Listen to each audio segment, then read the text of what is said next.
Example number 6. The integral of the square root of 4 squared minus x squared dx. So take note, a is equals to 4. Okay. So the same concept in problem number 3 given. So which is the integral of the square root of e squared minus x squared dx. And that is equivalent to this answer. So which is e squared over 2 and then sine inverse the quantity of x over e plus x over 2 the square root of e squared minus x squared then plus c. So we can substitute that e is equals to 4. Okay. This is 4 squared over 2 and sine inverse x over 4 plus x over 2 the square root of 4 squared minus x squared then plus c. So to finalize the answer, we have 4 times 4, that is 16. Then 16 divided 2, that is 8. Okay. Then sine inverse x over 4 then plus x over 2 and the square root of 16 minus x squared then plus c. So that is the final answer of the problem number 6.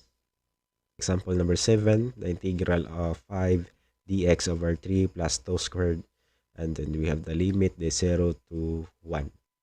Okay. So again, we cannot directly integrate the x squared coefficient is 2. So we remove that by multiplying both numerator and denominator by 1/2. Okay. So we have 0 to 1 and 5 times 1/2 over 3 plus 2x squared, or the quantity of 3 plus 2x squared times 1/2. Okay, so we have the x here. So again, to check this, we can cancel out 1/2 in order to obtain the equivalent problem given. So we have 5 over 2 here. Okay.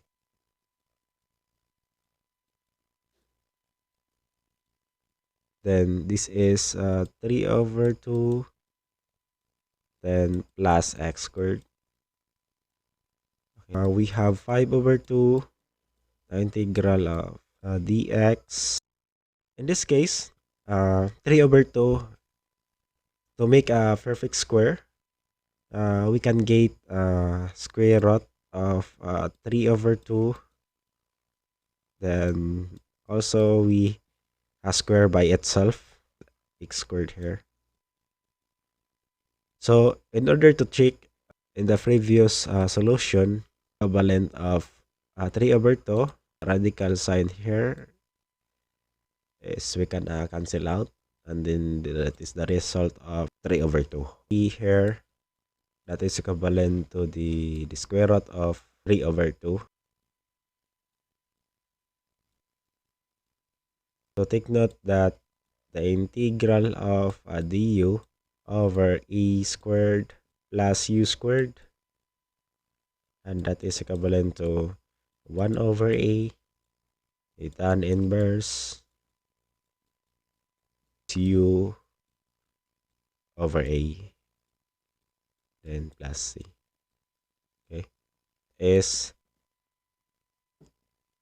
1 over the square root of 3 over 2 tan inverse, that is x over the square root of 3 over 2. Okay, then plus c. Okay. So we have also here the limit 0 to 1. Okay. So take note that in this if the integral having a limits, so and c here, or the arbitrary constant, is become 0 here or cancel out, then we have 1 over square root of 3 halves. So tan inverse, okay, then substitute the value, that is 1 over the square root of 3 halves, then minus tan inverse 0 over the square root of 3 halves. Okay. So to calculate 1 over the square root of 3 over 2,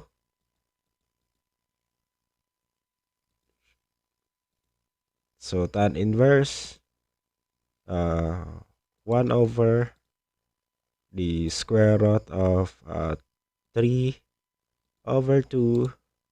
Okay. So that is,